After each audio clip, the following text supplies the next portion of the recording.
Hello, my name is Julius, Ceasar, and Dungca from Grade 9 Fairness. Today, I will report law of exponents involving positive integral to zero and negative integral. The first one is product of power. The formula of product of power is a to the power of m times a to the power of n is equals to a to the power of m plus n. The first example is here, 1. M to the power of 3 times m to the power of 1 is equals to m to the power of 3 plus 1 is equals to m to the power of 4. That is the answer. The second one is x to the power of 5 times x to the power of 6 equals to x to the power of 5 plus 6. The answer is x to the power of 11. Good. The next is quotient of power. A to the power of n. I meant a to the power of m divided by a to the power of n is equals to a to the power of m minus n. The formula here is x to the power of 5 times x to the power of 3 is equals to x to the power of 5 minus 3. The answer is 2. It will only be a negative. It will only be a negative if the first product is positive than 3. So it will be much bigger than 3. The second is y to the power of 8 times y to the power of 4 equals y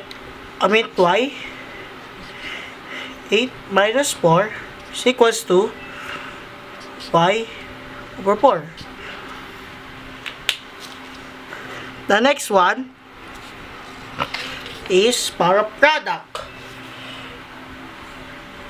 The formula is open close parenthesis a to the power of m and n is equals to a to the power of m times n. The example is x to the power of 2 3 is equals to x 2 times 3. The answer is x to the power of 6. The next one is power of product. Open parenthesis a times b close parenthesis 3. The answer is a 3 times b 3. You will just distribute the 3 to the 2 product. Next is a 2 times b 3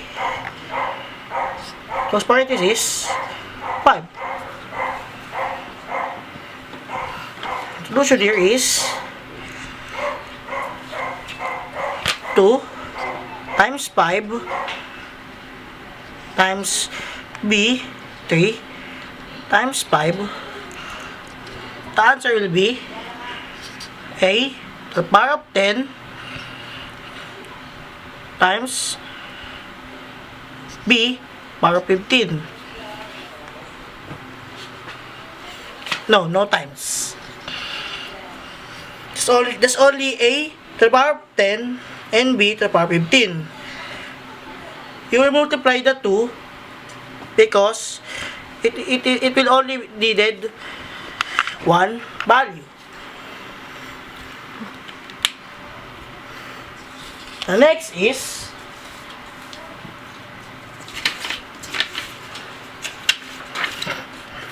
power of quotient. The formula is A over B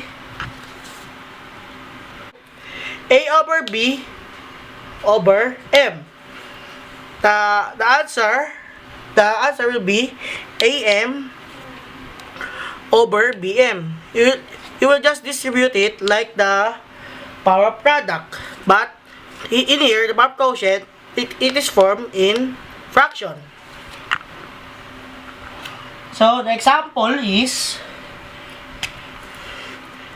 8 over x. So open and close parenthesis 2. The answer will be 8 to the power of 2 over x to the power of 2. As simple as that. The next is negative exponent. The formula of the negative exponent is a times b to the power of negative m. So, in law of exponent, we don't need a negative m to the answer because it will only be positive. So, the example is x times y power of negative 2. The answer will be x over y to the power of 2. The answer will be on fraction.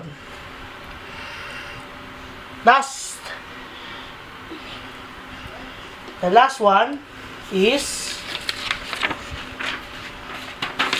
zero exponent. The formula here is a to the power of 0 equals to 1. Even if you have 1 million or 1 billion, if you have a zero,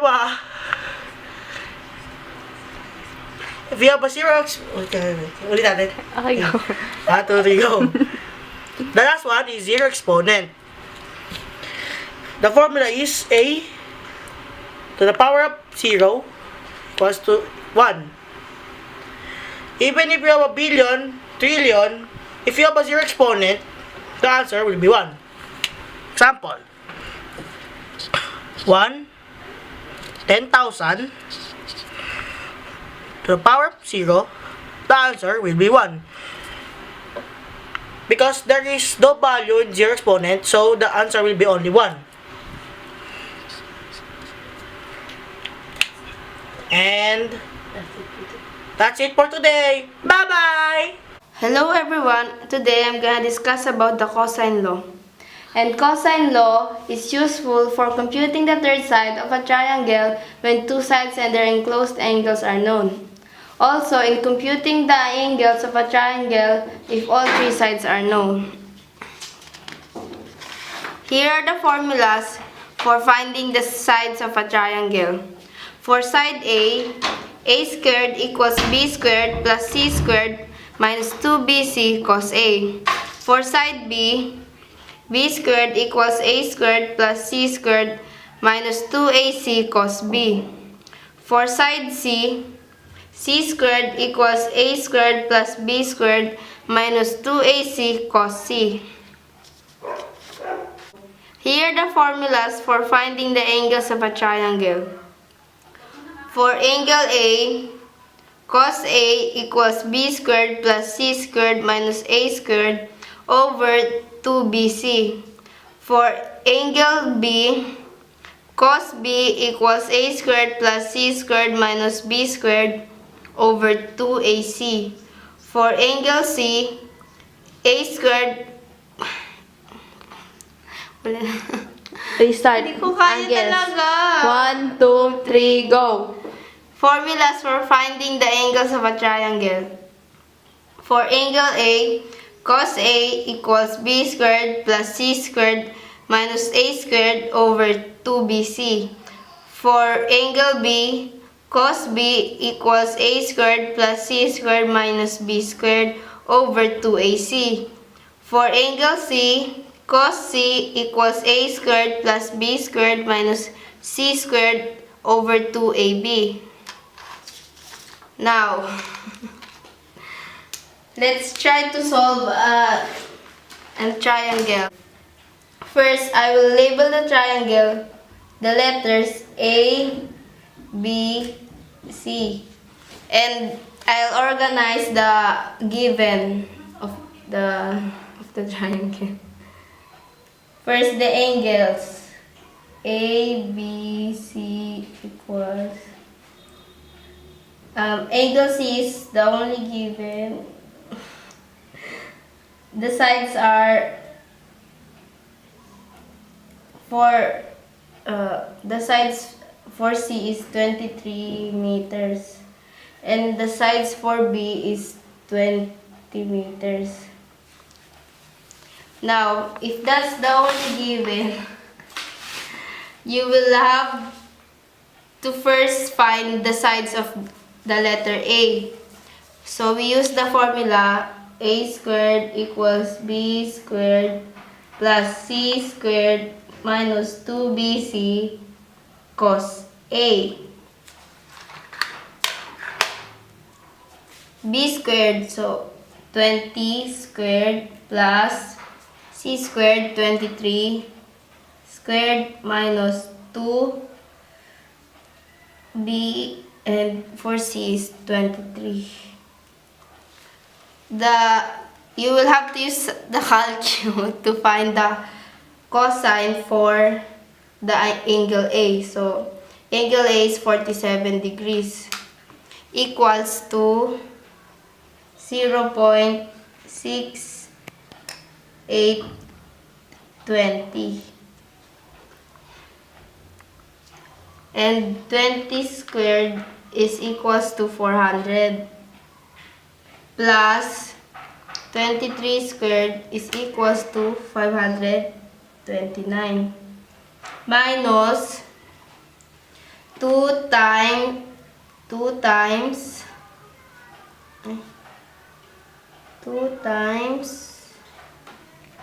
20 and 23 equals 920. 620. Add the sides of B and C. 400 plus 529 equals 929. Now you will have to multiply 920 times 0.6820. 920 times 0.6820. And the answer is 627.44. Then square root.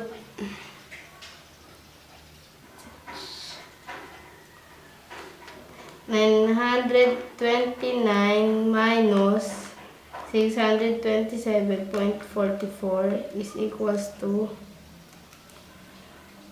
301.56. The square root for 301.56 is equals to 17.37 for angle A. 17.37. Now, because the sides of the triangle are complete, you can now solve the angles of the triangle. For the angle C, you will have to use the formula cos B equals A squared plus C squared minus B squared over 2AC. Now you will have to use the formula cos B equals A squared plus C squared minus B squared over 2AC. The given are 17.37 squared plus 23 squared minus 20 squared over 2 times 17.37 and 23 and 23. 17.37 squared is equals to 301.72 plus 529 because that was the squared of 23 minus 400 because that was also the squared of 20. 2 times 17.37 and 23 is equals to 799.02.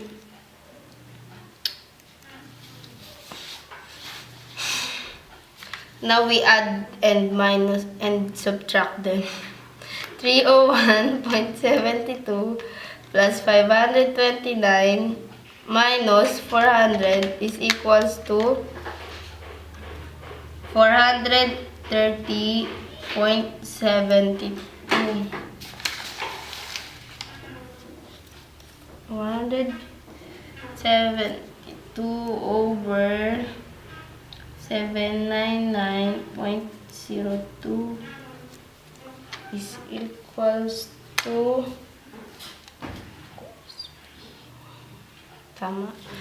430.72 divide 799. Square root of 17.37 is 301.7169 plus the square root of 23, which is 529, minus the square root of 20 equals to 400. We add and subtract them, so it will equals to 430.769 over 799.02. 430.7169 divide 799.02 equals to 0.539056 and using the calculator cos -1 and you type this digit 0.539056 is equals to 57.38. So the angle for B is 57.38. 57.38. Now, if you already have the two angles, you can also not use the formula for angle C and just add the both angles.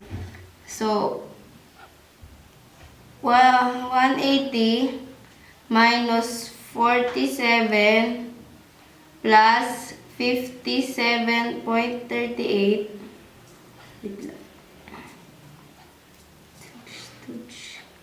47 plus 57.38 is equals to 104.38.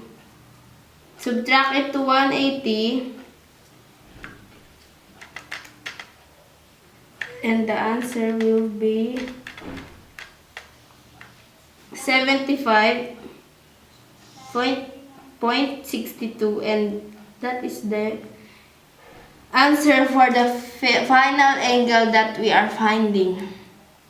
To double check, just add the three angles and it should equals to 180 degrees, because that's what all the measure of all angles. 75.62, and the answer is 180.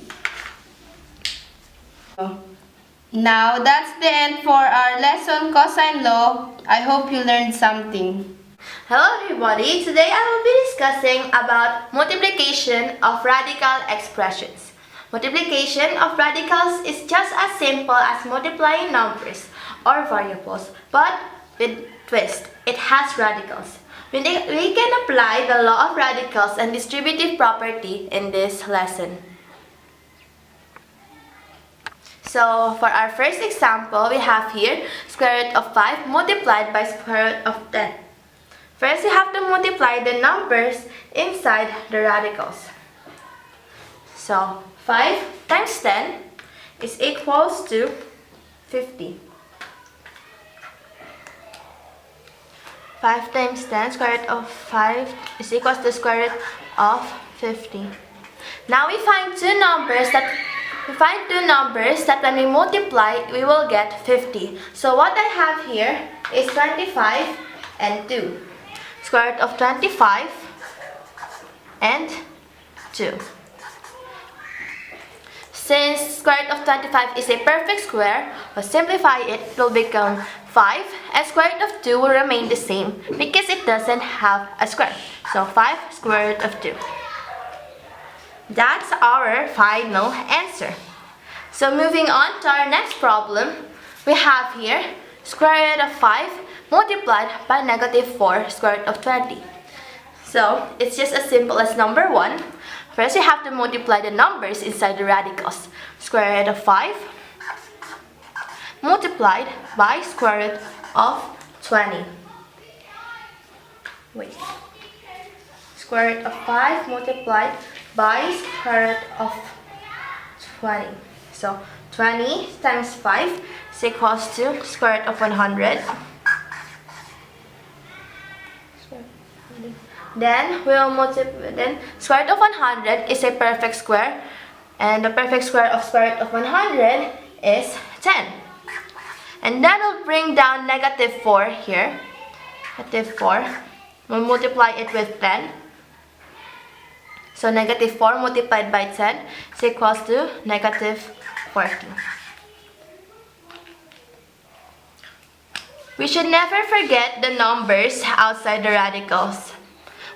Because once we multiply the numbers inside the radicals, we have to multiply the numbers outside the radicals with the answer that we have after we multiplied the two numbers inside the radicals.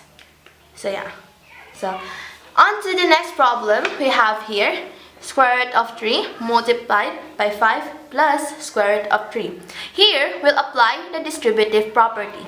Square root of 3 multiplied by 5 is equals to 5 square root of 3. Because we can't multiply the numbers inside the radicals with normal numbers, since 5 doesn't have a radical, we won't multiply 5 with 3. So it will just be 5 square root of 3. So here, square root of 3 multiplied by square root of 3 is equals to square root of 9. Since square root of 9 is a perfect square, it is equals, since square root of 9 is a perfect square, it is equals to 3. And 5 square root of 3 will remain as 5 square root of 3 because it can't be simplified in any other way. So box your answer and voila, that's our third example.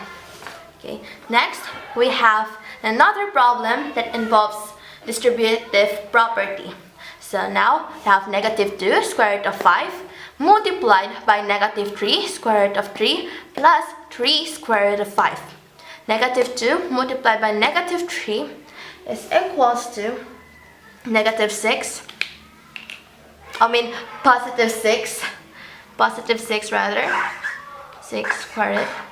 And square root of 5 multiplied by square root of 3 is equals to, I got the problem wrong. It's supposed to be 15. So square root of 15 multiplied by square root of 3 is equals to 45. And then we have to multiply negative 2 square root of 15 with 3 square root of 5. So negative 2 multiplied by 3 is equals to negative 6. And square root of 15 multiplied by 5 is equals to square root of 75. Now we have to simplify the numbers inside the radicals. So find two numbers that when we multiply gets the numbers inside the radicals. For 45, I have here square root of 5 multiplied by square root of 9. Since square root of 9 is a perfect square, we get 3. And square root of 5 will remain the same. So square root of 5. Then 6 here. 6 here. Then for square root of 75, you have to simplify it. So square root of 25 and square root of 3, that's the two numbers. Then since square root of 25 is a perfect square, so it's equals to 5 square root of 3. And then we bring down negative 6 and multiply it with these two. So 6 times 3 is equals to 18. 6 of 18 and square root of 5. And negative 6 multiplied by 5 is equals to negative 30 square root of 3. Now, that's the final answer, so we box it now. On to our next problem. Here we have negative 2 square root of 3 plus 2 multiplied by square root of 3 minus 5. Here, we will apply the FOIL method. First, after, inner, then last. So, negative 2 square root of 3 multiplied by 3. 3 times 3 is equals to square root of 9. Negative 2 square root of 9. Square root of 9 is a perfect square. So, negative 2 multiplied by 3. Negative 2 times 3 is equals to 6. It's equals to negative 6. And we have outer negative 2 square root of 3 multiplied by negative 5. Negative 5 multiplied by negative 2 is equals to 10. Yes, 10. Then square root of 3 will remain the same. Then inner, we have outer inner. We have 2 multiplied by square root of 3. So 2 multiplied by square root of 3 is of course 2 square root of 3. I got that correct. Okay. Then 2 multiplied by negative 5 for last is negative 10. So we arrange them, combine like terms. Then square root of 3 plus 2 square root of 3 is equals to 12 square root of 3. Now we arrange them, negative 6 plus 12 square root of 3 minus 10. Then again, combine like terms. Negative 6 plus negative 10 is equals to negative 16. Then plus 12 square root of 3. Now, now that's our final answer. Wait, I'm trying to recheck.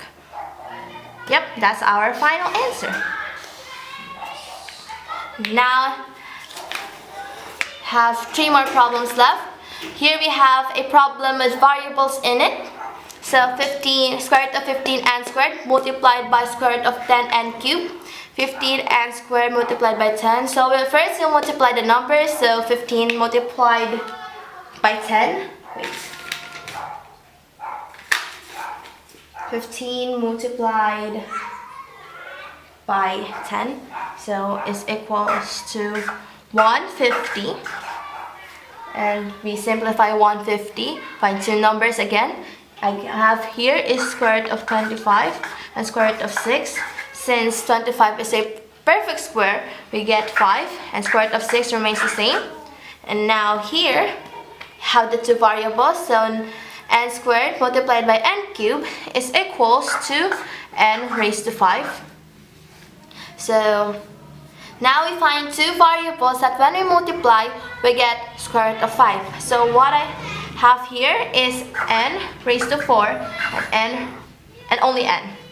So that, since n raised to 4 can be simplified because it can be divided by 2, it will become n squared, and that n squared will be placed outside the radical, so 5n squared, and since square root of n can't be simplified at all, it will remain inside the radical. And that's our final answer. Okay. Now, on to our next problem. I placed that backwards. Okay. Okay, the camera stopped recording, so we'll continue. So, we have here square root of 6n multiplied by 7n cubed plus square root of 12. So, square root of 6n multiplied by 7n cubed, we will only get 7n cubed. 7n cubed square root of 6n. Because we can't multiply because 7n cubed doesn't have a radical, it's not inside a radical, so it will just be like that. So square root of 6n multiplied by square root of 12, we get 72. Because 6 times 12 is equal to 72, and n will remain the same. Now we simplify square root of 72. I have here two numbers that when we multiply, I get 72. And 6 and 2, since 36 is a perfect square, we get 6, square root of 2, and square root of 2, and n remains the same. We'll bring it down only. Then 7n cubed, square root of 6n remains the same. And that's our final answer. And now on to our last problem. Finally, we have here negative 3 square root of 3k plus 4 multiplied by square root of 3k minus 5. Now again, we use the FOIL method. First outer inner last. Negative 3 square root of 3k multiplied by square root of 3k. Negative 3 remains the same. 3k multiplied by 3k is equals to 9k squared. This can be simplified because divided by 2, and since 9 is a perfect square, so 3 multiplied by 3k.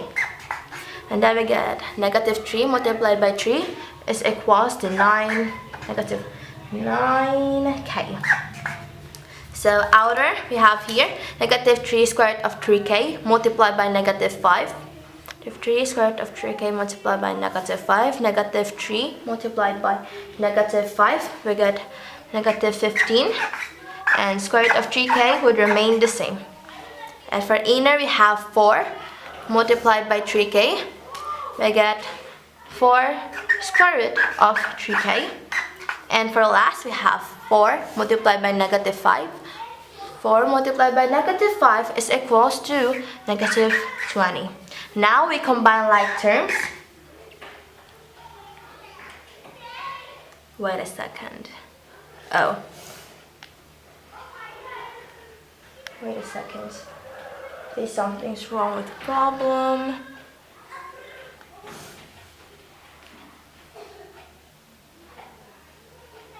What? Okay, outer. Oh, this is not negative. We erase that. So 15 plus 4 is equals to 19 square root of 3k. So now we bring them down. Negative 9k plus 19 square root of 3k minus 20. And that's our final answer.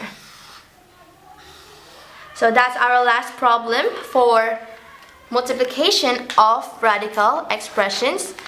I hope you learned something, and I'll see you in the next lesson. Thank you.